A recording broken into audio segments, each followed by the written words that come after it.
देश विदेश की सच्ची खबर सच के साथ। आप देख रहे हैं नेशनल इंडिया न्यूज। विगत कुछ दिन पहले प्रदेश स्तरीय बंगाली कर्मचारी यूनियन समिति का चुनाव द्वारा नवगठन हुआ है और आज ग्राम पिपलिया नंबर 1 में शपथ ग्रहण समारोह में संगठन के प्रति ईमानदार रहने और गोपनीयता शपथ दिलाई गई। समारोह के दौरान सभी पद अधिकारी गण को पुष्पहार पहनाकर सम्मानित किया गया। कथावाचक एवं समाज सेवक रामचंद्र रॉय ने बंगाली समाज को एक होकर रहने को कहा। साथ ही बंगालियों को किसी भी पार्टी का साथ न देकर बंगाली समाज खुद आगे बढ़कर नेतृत्व करे, तभी बंगाली समाज आगे बढ़ पाएगा।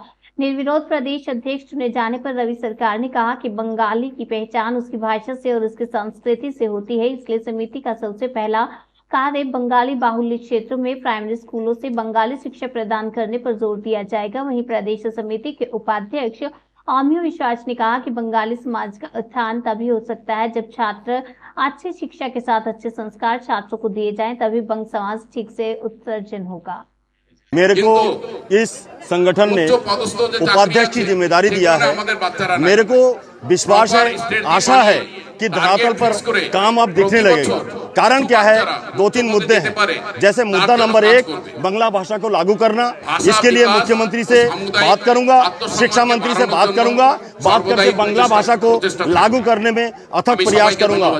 दूसरी बात एक ये है कि हर समाज का एक कमेटी है, हर समाज का एक अध्यक्ष बनता है, जो कि वहाँ देहरादून में जाकर के अपना स्थान को तलाशने में कोई परेशानी नहीं होती है। लेकिन बंगाली कल्याण समिति को मैं ये चाहता हूँ कि इस प्रकार का एक दर्जा मिले, जिससे बंगाली लोगों को एक आश्रय का सहारा मिले। और भविष्य में मैं जितना मेरा प्रण वचन से मैं ये दावा करता हूं कि मैं माननीय मुख्यमंत्री से, माननीय शिक्षा मंत्री से, सभी लोगों की टीम एक साथ मिलकर के जितना बंगाली लोगों के लिए काम करने योग्य होगा वो सारे काम लागू करने में अथक प्रयास करूंगा। आपका बहुत बहुत धन्यवाद। आप स्पष्ट है कि सभी प्रकार के राजनीतिक बैनर को उतर के अपने सभी प्रकार के जो मन की जो एक अवधारणा उसको त्याग करके यदि आप बंगाली समाज के उन्नयन, विकास और उत्थान के लिए कार्य करना चाहते हो तो सब कुछ हटा के सिर्फ एक संगठन बनाइए जो कि दोनों राष्ट्रीय पार्टी का बहिष्कार कर अपना इंडिविजुअल कैंडिडेट उतार के ये लड़ाई लड़े। नहीं तो कुछ भी नहीं मिलने वाला है, क्योंकि ये लोग कहते रहेंगे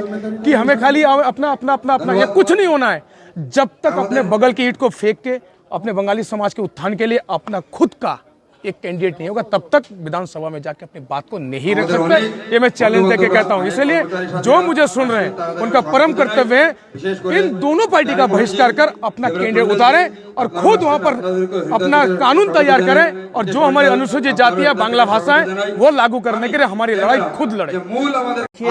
बंगाली कर्मचारी उन्नयन समिति एक ऐसी समिति है जो पिछले 30 वर्षों से अपने समाज हित में, राष्ट्र हित में काम कर रही है और हमारे गुरुजन लोगों ने इस समिति का गठन जिस आशा और विश्वास के साथ किया था, जिन उद्देश्यों को लेकर के किया था, इस बार के कार्यकारिणी की ये वरीयता रहेगी कि उन सभी उद्देश्यों पे बिल्कुल आर पार की एक लड़ाई लड़े, प्रयास निरंतर जारी रखें। देखिए, काम होना ना होना ये बात की बात है, लेकिन हमारा काम है प्रयास करना, वो प्रयास हम लोग करेंगे।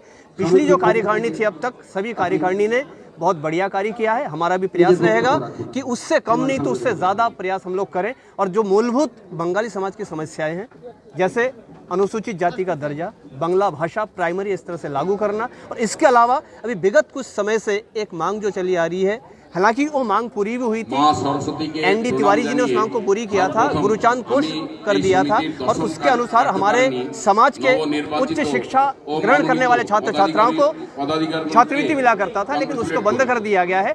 उसकी भी आवाज हम लोग उठा रहे हैं। अभी 20 सितंबर को भी इन 3 मांगों को लेकर के गांधी पार्क में एक धरना हुआ था, एक प्रदर्शन हुआ था, जिसमें आश्वस्त किया गया था समाज को।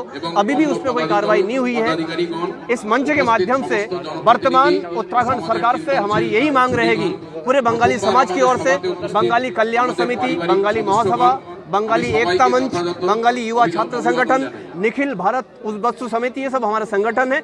और पूरे बंगाली समाज की ओर से मांग रहेगा कि गुरुचांद कोष को तुरंत लागू किया जाए, जो अगर चाहे सरकार तो 1 घंटे में लागू हो सकता है। इसी क्रम में ही जो वादा सरकार ने किया था कि आगामी 1 अप्रैल से बांग्ला भाषा विभिन्न प्राइमरी स्कूलों में प्राइमरी स्तर से लागू होगा, वो वर्तमान सरकार से लागू करे। और उसके बाद अनुसूचित जाति का दर्जा, जो पिछले 60 सालों से हमारे पूर्वज लोग इस मांग को करते रह रहे हैं, जो हमारा न्यायिक और अधिकार है, हमें प्रदान भी किया गया है, लेकिन एक उसमें लाइन लिखा हुआ है केवल छात्रवृत्ति हेतु, उसे हटा के हमें पूर्ण दर्जा दिया गया।